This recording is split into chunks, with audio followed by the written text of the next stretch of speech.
അസ്സലാമു അലൈക്കും വറഹ്മത്തുള്ളാഹി. അൽഹംദുലില്ലാ. അങ്ങനെ അള്ളാഹുവിൻ്റെ മഹത്തായ അനുഗ്രഹം കൊണ്ട് നമ്മൾ വിശുദ്ധമായ റമദാൻ മാസത്തിലെത്തി. അള്ളാഹു നമുക്ക് നൽകിയ വലിയൊരു അനുഗ്രഹം. അള്ളാഹു ഈ റമദാനിനെ ഇബാദത്തുകൾ കൊണ്ട് ധന്യമാക്കാൻ, അള്ളാഹു ഇഷ്ടപ്പെടുന്ന കാര്യങ്ങളൊക്കെ ചെയ്ത് അള്ളാഹുവിലേക്ക് അടുക്കാൻ, ഒരുപാട് പുണ്യങ്ങൾ വാരിക്കൂട്ടാൻ, ഈ റമദാൻ കഴിയുമ്പോഴേക്കും നമ്മുടെ ദോഷങ്ങളൊക്കെ പൊറുപ്പിക്കാൻ, നമ്മളെ സ്വർഗാവകാശികളാക്കുന്ന പ്രവർത്തനങ്ങളിൽ ഏർപ്പെടാൻ അള്ളാഹു നമുക്കൊക്കെ തൗഫീഖ് നൽകട്ടെ. എല്ലാവരും എപ്പോഴും ദുആയിൽ ഉൾപ്പെടുത്തുക. നമുക്ക് ലഭിച്ചിട്ടുള്ള ഭാഗ്യം ചില്ലറ ഭാഗ്യമൊന്നുമല്ല. എത്രയോ ആളുകൾ ഇന്നും കഴിഞ്ഞ ദിവസങ്ങളിലൊക്കെ ആയി മരണപ്പെട്ടു പോയി. അള്ളാഹു നമ്മ അക്കൂട്ടത്തിലൊന്നും പെടുത്തിയില്ല. ഈ റമദാനിലേക്ക് അള്ളാഹു നമ്മെ എത്തിച്ചിട്ടുണ്ട്. റമദാനിലെ റഹ്മത്തിൻ്റെ പത്തിലേക്ക് നമ്മൾ കാലെടുത്ത് വെച്ചു. റമദാനിൻ്റെ ആദ്യ രാത്രിയിൽ നമ്മളെത്തി. വലിയ ഭാഗ്യമാണ്. മഹാനായ തുൽഹത്ത് ബിൻ ഉബൈദില്ല റളിയല്ലാഹു അൻഹു പറഞ്ഞൊരു സംഭവം നമ്മൾ കേട്ടിട്ടില്ലേ? മുത്തനബി സല്ലല്ലാഹു അലൈഹി വസല്ലം തങ്ങളുടെ അടുക്കലേക്ക് 2 പേര് വന്നു. മുത്തനബിയുടെ അടുക്കൽ വെച്ച് 2 പേരും ഒപ്പം മുസ്ലിമായി. അതിലൊരാൾ നല്ലൊരു പോരാളിയായിരുന്നു. അദ്ദേഹം ഇസ്ലാമിക സമരത്തിനൊക്കെ മുന്നിട്ടിറങ്ങുന്ന വ്യക്തിയായിരുന്നു. അങ്ങനെ ഒരു യുദ്ധത്തിൽ അദ്ദേഹം ഷഹീദായതിനു ശേഷം വീണ്ടും 1 വർഷം കഴിഞ്ഞു. അടുത്ത വ്യക്തിയും ഷഹീദായി. ഒപ്പം 2 പേരും ഇസ്ലാമിലേക്ക് കടന്നു വന്നതാണ്. അതിലൊരാൾ ആദ്യം ഷഹീദായി. അത് കഴിഞ്ഞ് അടുത്ത വർഷം ഒരാൾ ഷഹീദായി.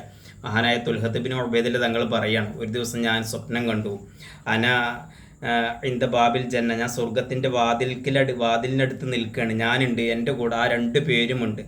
ഒപ്പം മുസ്ലിമായ ആദ്യം ഒരാൾ ഷഹീദായി, അത് കഴിഞ്ഞ് 1 വർഷം കഴിഞ്ഞ് മരണപ്പെട്ട ആ 2 സ്വഹാബികളും, ഞങ്ങൾ 3 പേരും കൂടി സ്വർഗത്തിൻ്റെ അടുക്കൽ ഇങ്ങനെ നിൽക്കുന്ന സമയത്താണ് ഒരാൾ സ്വർഗത്തിനകത്ത് നിന്ന് പുറത്തു വന്നിട്ട് രണ്ടാമത് മരണപ്പെട്ട, ഷഹീദല്ലാത്ത രണ്ടാമത് ഷഹീദായ ആൾക്ക് ശേഷം 1 വർഷം കഴിഞ്ഞ് മരണപ്പെട്ട ആളോട് സ്വർഗത്തിലേക്ക് കടക്കാനുള്ള അനുമതി നൽകുന്നത്. അങ്ങനെ അദ്ദേഹം സ്വർഗത്തിൽ കടന്നു. പിന്നെ ഇദ്ദേഹം രണ്ടാമതായി പുറത്തു വന്നിട്ട് പറഞ്ഞു, ഷഹീദായ വ്യക്തിയോടും സ്വർഗത്തിലേക്ക് പ്രവേശിക്കാൻ വേണ്ടി പറയുന്നു.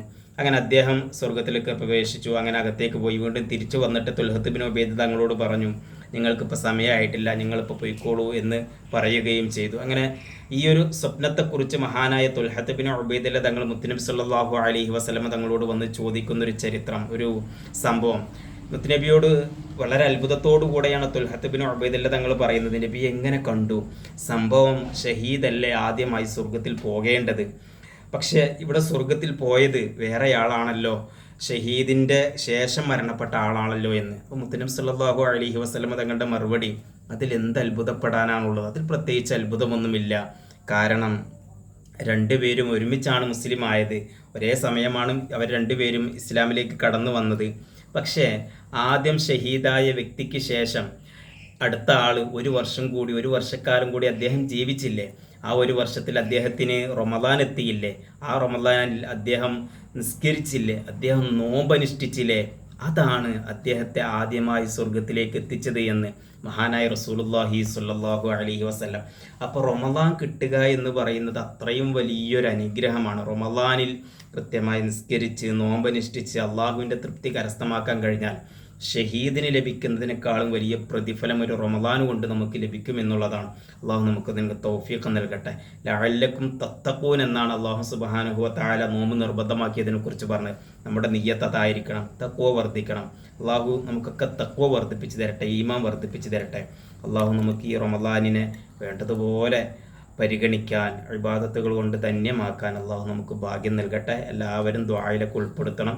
പ്രത്യേകിച്ച് റമദാൻ്റെ ആദ്യ രാത്രി വളരെയേറെ പുണ്യമുള്ള മഹത്തായ രാത്രിയാണ്. അതുപോലെ തന്നെ ആദ്യത്തെ പകലിനും ഒരുപാട് മഹത്വങ്ങളുണ്ട്.